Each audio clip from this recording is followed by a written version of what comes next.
Al oeste de la ciudad de Kumamoto, entre la aglomeración y la bahía de Ariake, se encuentra la montaña de Kimpo, de 666 metros de altura. Desde su cima se distinguen al este las emanaciones de humo del volcán Aso y al oeste, más allá de la bahía, el monte Unzen, bien conocido por los veraneantes japoneses. El monte Kimpo está cubierto de mandarineros y en su falda se construyó el templo Ungan-ji. En la parte trasera del templo se encuentra una gruta igualmente llamada Ungan. En el interior hay estatuillas veneradas que representan a Avalokitesvara. Ahí es donde Musashi encontró la calma que necesitaba para escribir el Gorin no Sho. Alrededor de la gruta, la vegetación es densa, se alzan grandes rocas atormentadas, y el conjunto le da a la montaña un aspecto rudo y majestuoso propio de las montañas muy altas. Eso le venía muy bien a Musashi, que permaneció soltero toda su vida, que nunca se peinaba, nunca se bañaba y había vagabundeado sin cesar.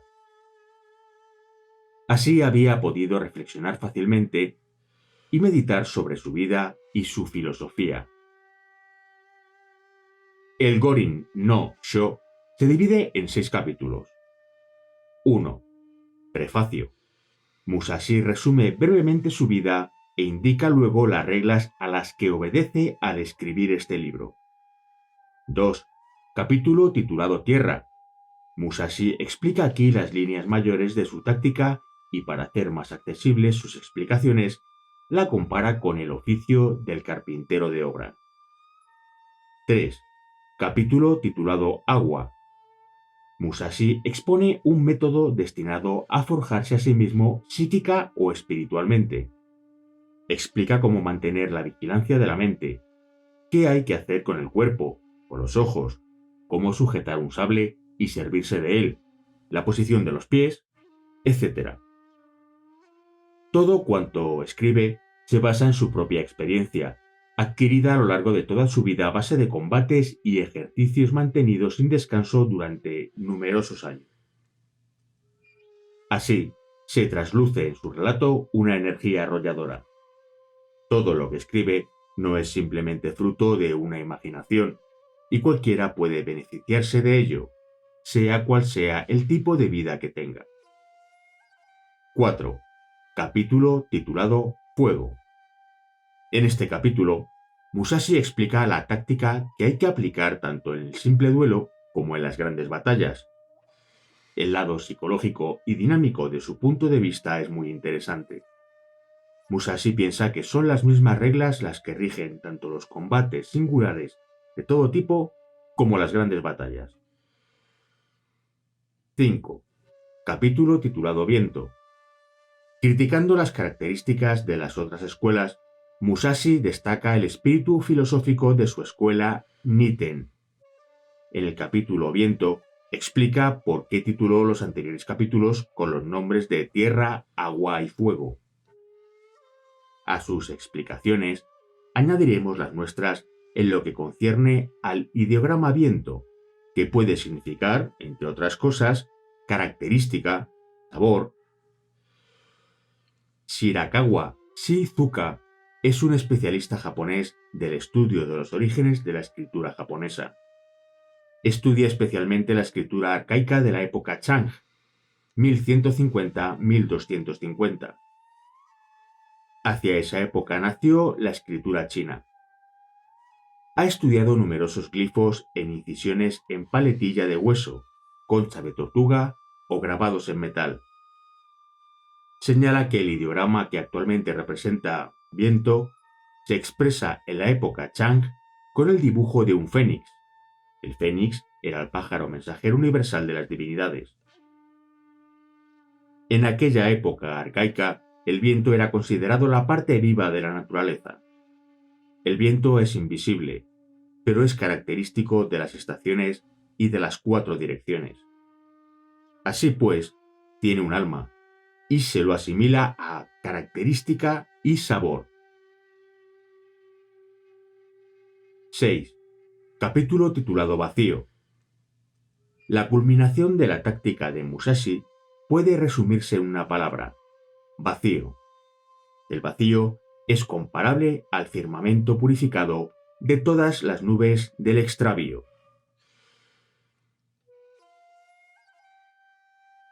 Situación del Tratado de las 5 Ruedas. Complemento del Kojiki y de los diálogos en el sueño, en la historia del pensamiento japonés. 1.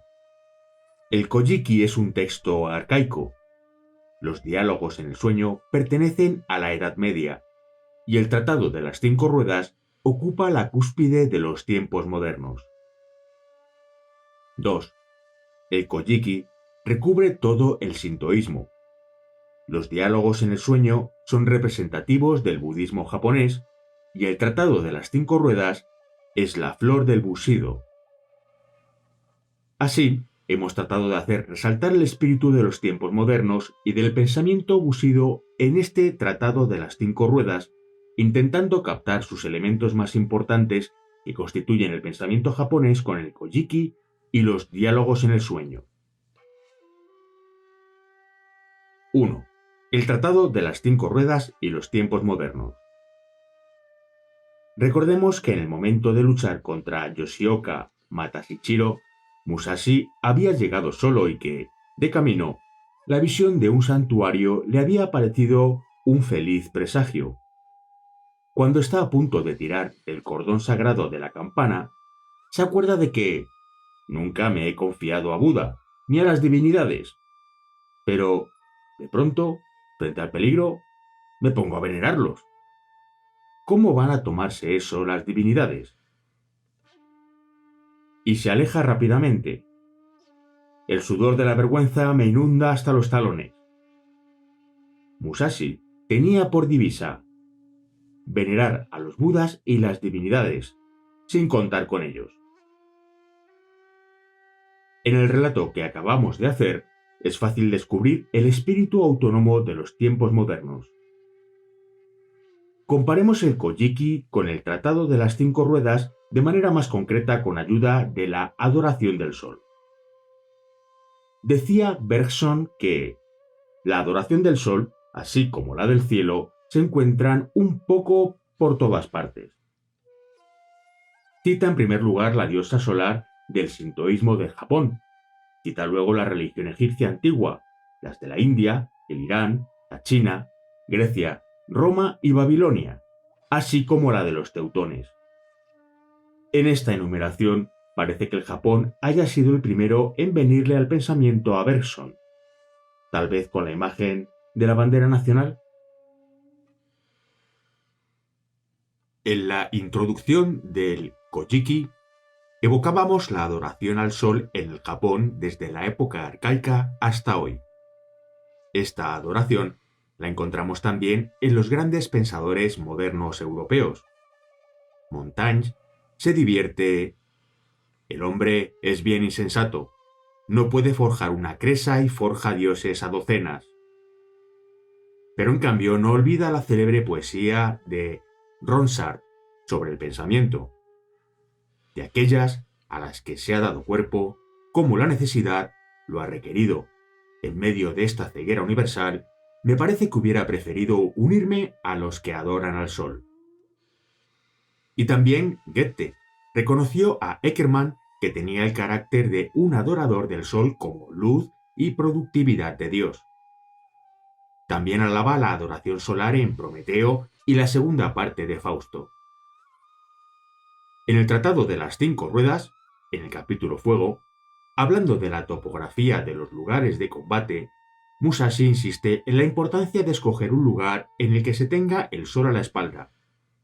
En el Kojiki, Majestad Platón de arroz imponente es herido por una flecha enemiga y dice: siendo hijo del Kami del sol, no está bien que yo combata de cara al sol. He recibido una herida profunda de mano de un plebeyo.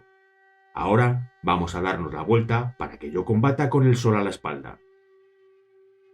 Así, partiendo ahora desde el sur, dio un rodeo al lugar en donde estaban sus enemigos. Esto es una tradición japonesa que puede encontrarse también en la epopeya de los años Ogen, 1156-1158. El general Minamoto Yoshimoto comenzó sus operaciones militares a las 4 de la madrugada diciendo: «Hoy las desgracias vienen del este, y además no está bien disparar flechas en dirección al sol matinal. Cambiemos por tanto de dirección». Así, dirigió su ejército hacia el sur, torció luego hacia el este y se dirigió hacia el norte, donde estaba el enemigo. En el Kojiki y en la epopeya de los años Ogen hay un sentido mágico y animista, pero en el Tratado de las 5 Ruedas no hay más que una meta, la del lugar más ventajoso, es decir, no estar frente al sol o la iluminación para no resultar deslumbrado. Las primeras líneas del prefacio del Tratado de las 5 Ruedas nos muestran a Musashi piadoso. He saludado al cielo, me he postrado ante Avalokitesvara y me he sentado ante los Budas, antes de comenzar la redacción de su texto.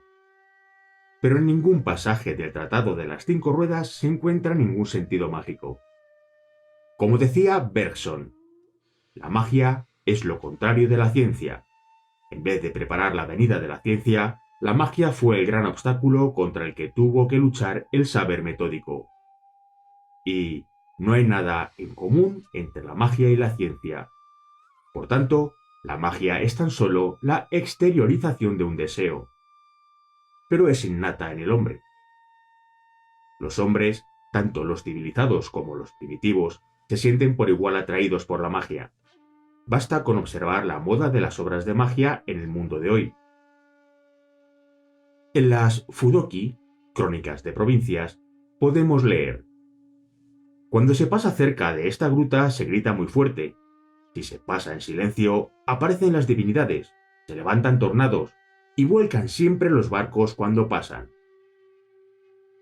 Eso significa que los que pasan muestran su fuerza gritando para dominar a los espíritus que viven en la gruta.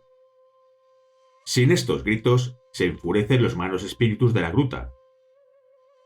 En el capítulo Fuego, sobre las 3 clases de gritos del Tratado de las 5 Ruedas, Musashi nos dice: «El grito es signo de fuerza, de modo que se grita ante un incendio. Se grita para vencer el viento y la ola». Pero tampoco hay aquí ningún sentido mágico. Mientras que la magia desea modificar las leyes de la naturaleza para obedecer a nuestros deseos subjetivos, la ciencia moderna, por su parte, obedece a las leyes de la naturaleza.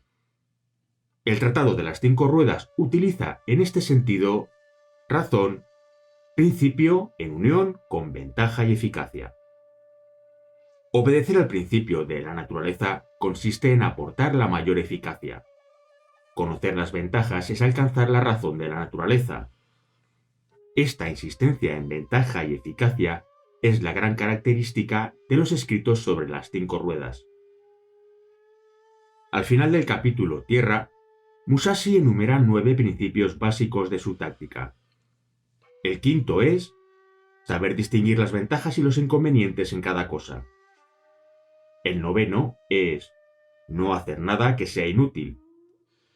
Explica la táctica comparándola al oficio del carpintero de obra. Así como el carpintero de obra tiene que conocer las cualidades de cada instrumento, de la materia, de la topografía, así también en la táctica hay que conocer la calidad, ventajas, de las armas, de las posiciones y de los lugares de combate. Musashi compone su teoría de la táctica estableciendo una comparación con un carpintero de obra, lo cual significa que considera al hombre en cuanto homo faber. Eso es muy moderno. Musashi resume en una palabra el Tratado de las 5 Ruedas: ritmo, idea que encontramos en cada capítulo. Tanto en las artes como en la vida, captar el ritmo es lo más importante. En cambio, lo peor es permanecer rígido. La postura rígida corresponde a una mano muerta. El no permanecer nunca rígido corresponde a una mano viva. Nos dice. es su ritmo, y eso suena mucho a Bergson. Pero ritmo no quiere decir preferir la rapidez. Cuando se ha convertido uno en experto de todas las vías, no parece rápido a los que lo miran. Y también, la acción de un experto parece lenta, pero nunca se aparta del ritmo. Musashi, que saboreaba la vida, respetaba lo cotidiano. En cuanto a la marcha, dice, hay que estar siempre como en marcha normal. Y es preferible, con mucho, manejar el sable con calma para que ese manejo resulte más fácil. En la vía de la táctica, la mente debe tener la misma postura que en la vida cotidiana. En el libro Oculto detrás de las hojas, Hagakure, se encuentra el mismo pensamiento.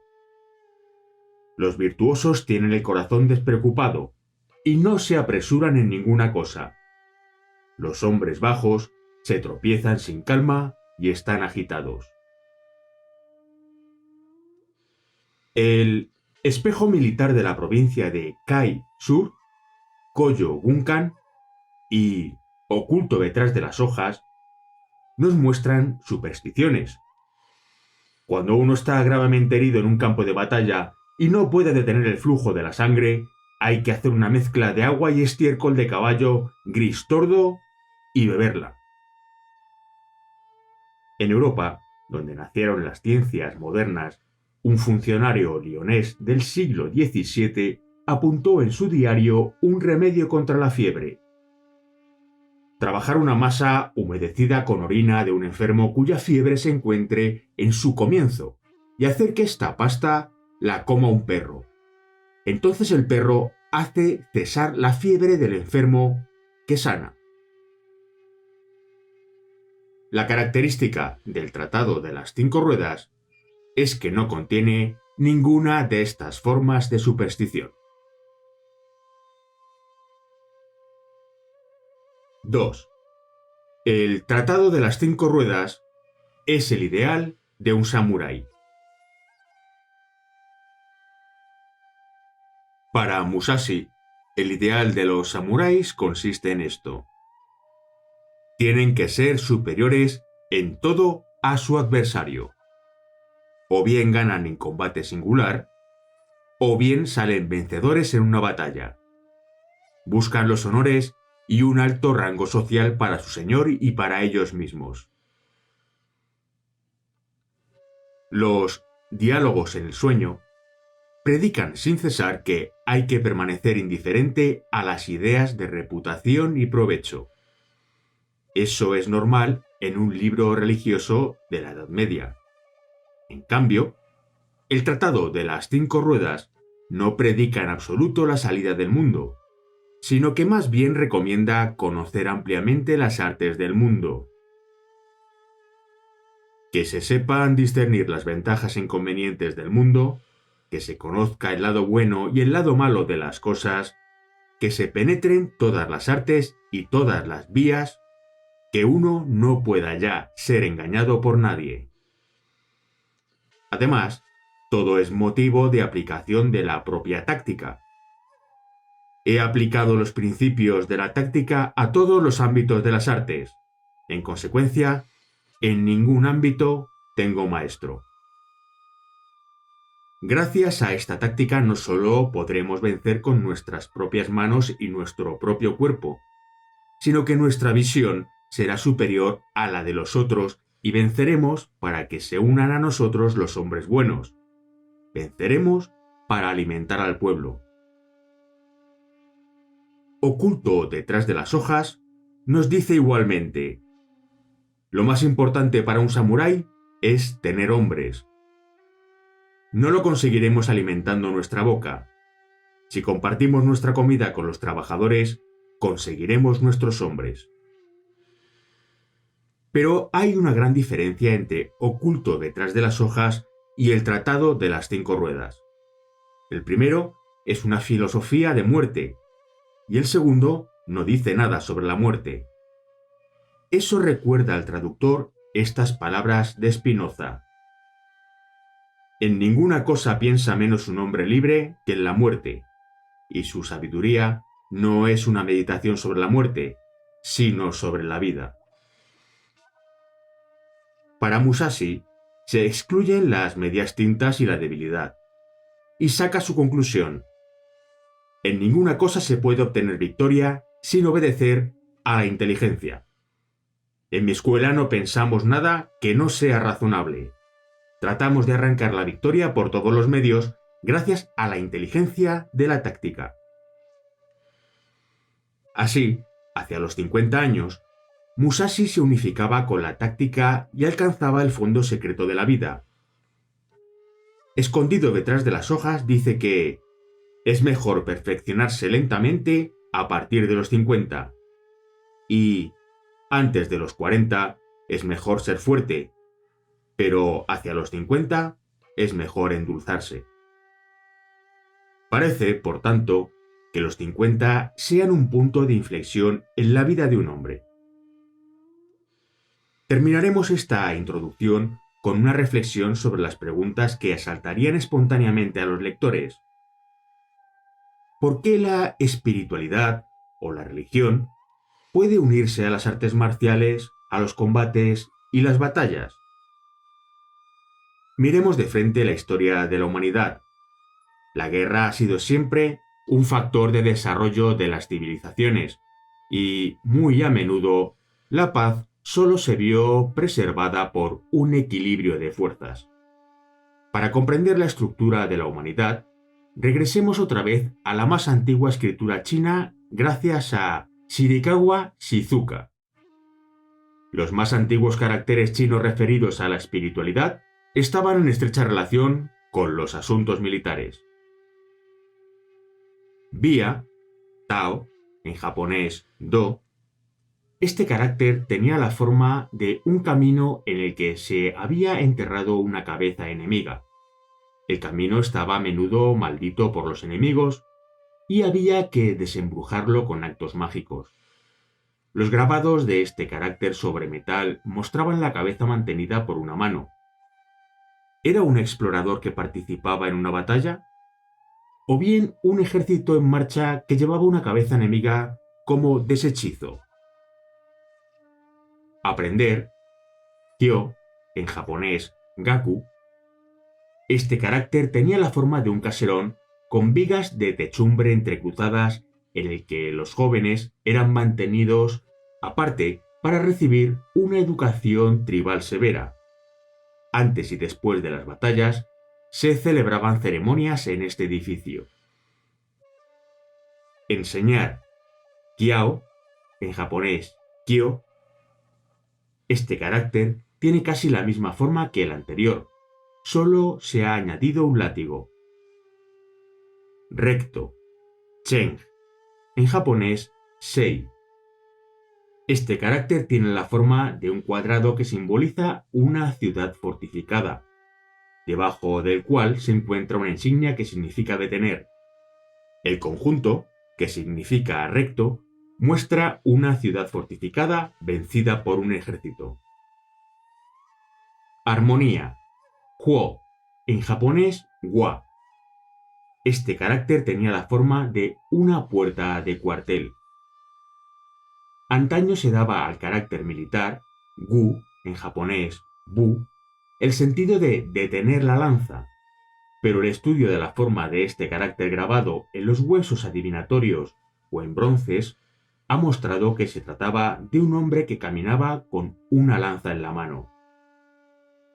Por tanto, no hay que poetizar la historia humana, sino más bien mirar la verdad de frente.